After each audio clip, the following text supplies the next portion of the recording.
મારું નામ રમેશ છે. હું અમદાવાદના એક શાંત વિસ્તારમાં મારા પરિવાર સાથે રહેતો હતો. અમારું ઘર ખૂબ મોટું નહોતું, પરંતુ તેમાં પ્રેમ અને ખુશી ભરપૂર હતા. મારા ઘરની બાજુમાં સેજલ પોતાના માતા પિતા સાથે રહેતી હતી. સેજલને મેં બાળપણથી જ જોઈ હતી, પરંતુ ક્યારેય અમારે અને તેની વચ્ચે કોઈ ખાસ વાતચીત થઈ નહોતી. આવી જ રીતે ઘણો સમય પસાર થતો ગયો. હું નોકરી કરવા લાગ્યો અને સેજલ પણ કોલેજમાં અભ્યાસ કરતી હતી.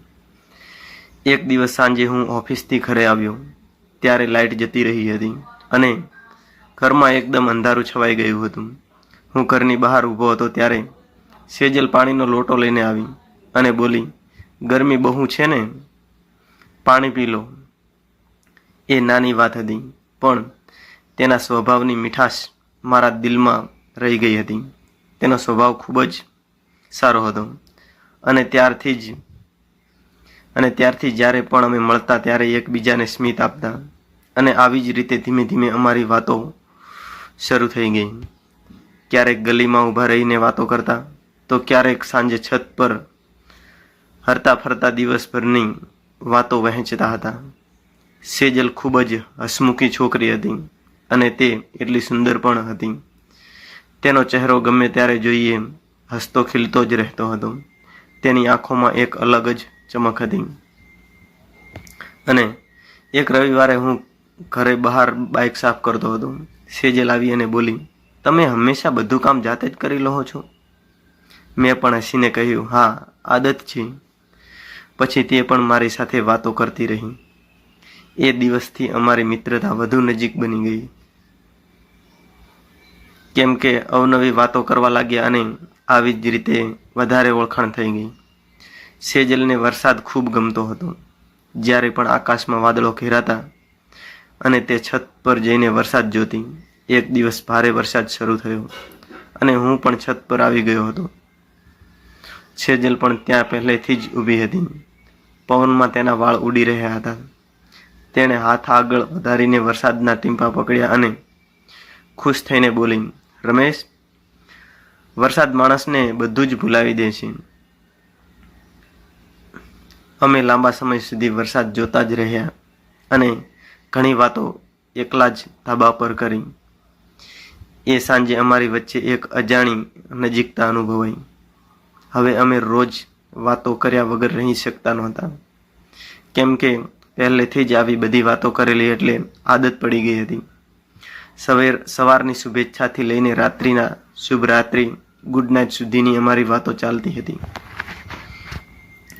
સેજલ પોતાના સપનાઓ વિશે કહેતી. તે શિક્ષિકા બનવા માંગતી હતી અને તે ભણવામાં પણ ખૂબ જ હોશિયાર હતી. હું તેને હંમેશા પ્રોત્સાહન આપતો. જ્યારે તે પરીક્ષાની ચિંતા કરતી ત્યારે હું તેને સમજાવતો કે તે ચોક્કસપણે સફળ થશે. તે પણ મારી નોકરીની મુશ્કેલીઓ ધ્યાનથી સાંભળતી અને મને હિંમત આપતી હતી. એક દિવસ સેજલ થોડું ઉદાસ લાગી. મેં પૂછ્યું, "શું થયું?" તેણે કહ્યું, "ક્યારેક લાગે છે કે સારા લોકો જીવનમાં લાંબા સમય સુધી રહેતા નથી."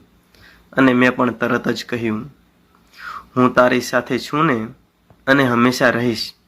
આ સાંભળીને તેના હૃદયમાં થોડી શાંતિ મળી. તેની આંખોમાં ખુશી દેખાવા લાગી અને ખુશીના આંસુ આવી ગયા. દિવાળીનો તહેવાર આવ્યો. અમે બંને ઘરની સજાવટમાં વ્યસ્ત હતા. સાંજે ફટાકડા અને દીવડાઓની વચ્ચે સેજલ ખૂબ જ સુંદર લાગી રહી હતી અને તે મારી પાસે આવી અને ધીમેથી બોલી, આજની સાંજ યાદગાર છે ને?" મેં કહ્યું, "હા, કારણ કે તું મારી સાથે છે." એક દિવસ પછી મારી લાગણીઓ વધુ સ્પષ્ટ થઈ ગઈ. થોડા દિવસો પછી અમે નજીકના એક બગીચામાં ફરવા ગયા અને બંને ઘણા ફર્યા. સાંજનો સમય હતો. હળવો પવન ચાલી રહ્યો હતો અને હું થોડો ગભરાતો હતો, પણ આખરે દિલની વાત કહી દીધી, કેમ કે એ વાત મારા દિલમાં ઘણી ખટકતી હતી કે ક્યારે હું તેને મારા દિલની વાત કહું. સેજલ, હું તને માત્ર પડોશી કે મિત્ર તરીકે નથી જોતો, અને તું મારા જીવનનો સૌથી ખાસ ભાગ બની ગઈ છે. હું તને દિલથી પ્રેમ કરું છું. સેજલ થોડા ક્ષણ માટે શાંત રહી. પછી તેણે પણ સ્મિત કર્યું અને કહ્યું, રમેશ, હું પણ તારી રાહ જોતા જોતા આ વાત સાંભળવા માંગતી જ હતી. સારું, તે પહેલેથી જ કહી દીધું. મને પણ તારા માટે એ જ લાગણી છે, એ જ વિચાર છે. અને એ ક્ષણે દુનિયા જાણે થંભી ગઈ હોય. અમે બંને ખૂબ જ ખુશ થયા હતા. આવા ખુશ ક્યારેય નહોતા થયા. હવે અમારા સંબંધમાં માત્ર આકર્ષણ નહોતું, પરંતુ વિશ્વાસ, સમજણ અને એકબીજાની કાળજી હતી. અમારો પ્રેમ ખૂબ જ સરળ હતો. અમે સાથે ચા પીતા, બજારમાં ફરવા જતા અને વરસાદમાં ભીંજાતા, તહેવારો ઉજવતા અને ભવિષ્યના સપનાઓ જોતા હતા. ક્યારેક સેજલ મારા માટે પોતાના હાથથી નાસ્તો બનાવતી, તો હું તેની મનપસંદનું ખાવાનું પણ ક્યારેક લાવતો. આવી જ રીતે ધીમે ધીમે બંને પરિવારોને પણ અમારી નજીકતા સમજાઈ ગઈ, કારણ કે તેઓ વર્ષોથી એકબીજાને ઓળખતા હતા. તેમને અમારા સંબંધથી કોઈ વાંધો નહોતો. એક દિવસ મારા માતા પિતાએ કહ્યું કે જો તમે બંને એકબીજાને સાચે જ સારી રીતે સમજતા હો તો અમને ખુશી જ થશે. આ સાંભળીને સેજલ ખૂબ જ શાંત થઈ ગઈ અને અમે નક્કી કર્યું કે પહેલાં સેજલ પોતાનો અભ્યાસ પૂર્ણ કરશે અને પછી જીવનભર સાથે રહેવાનો નિર્ણય લઈશું. આવી જ રીતે ધીમે ધીમે સમય પસાર થતો ગયો, પરંતુ અમારી વચ્ચેનો પ્રેમ દરરોજ ખૂબ જ મજબૂત બનતો ગયો. આજે પણ જ્યારે હું અમારા ઘરની બાજુની એ ગલીમાં ઊભો રહું છું, તારે યાદ આવે છે કે કેવી રીતે એક નાનકડું સ્મિત, વરસાદની એક સાંજ અને દિલથી થયેલી વાતોએ અમારી આખી જિંદગી બદલી નાખી. અને સેજલ આજે ખૂબ જ ખુશ છે. સેજલ આજે પણ મારી માટે એ જ મીઠી, હસમુખી અને સમજદાર છોકરી છે જે પહેલાં હતી, જેને મેં પહેલાં પડોશીની બારીમાંથી સ્મિત કરતા જોઈ હતી. અમારી પ્રેમ કથા મને હંમેશા શીખવે છે કે સાચો પ્રેમ ધીમે ધીમે જ જન્મે છે.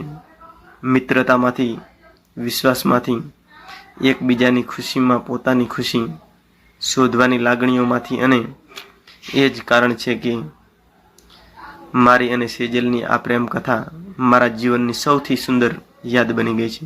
મિત્રો, આપણી આ ચેનલ પર આવી જ જીવન ઉપયોગી વાર્તાઓ જોવા મળશે, તો કૃપા કરીને મિત્રો અત્યારે જ ચેનલને સબસ્ક્રાઈબ કરી લો. આપણી આ ચેનલનું નામ છે ગુજરાતી લાઈફ સ્ટોરી. મિત્રો, હાલ જ સબસ્ક્રાઈબ કરી નાખજો. તો ચાલો મિત્રો, આજની વાર્તામાં આટલું અને ફરી મળીએ એક નવી વાર્તા સાથે. જય માતાજી.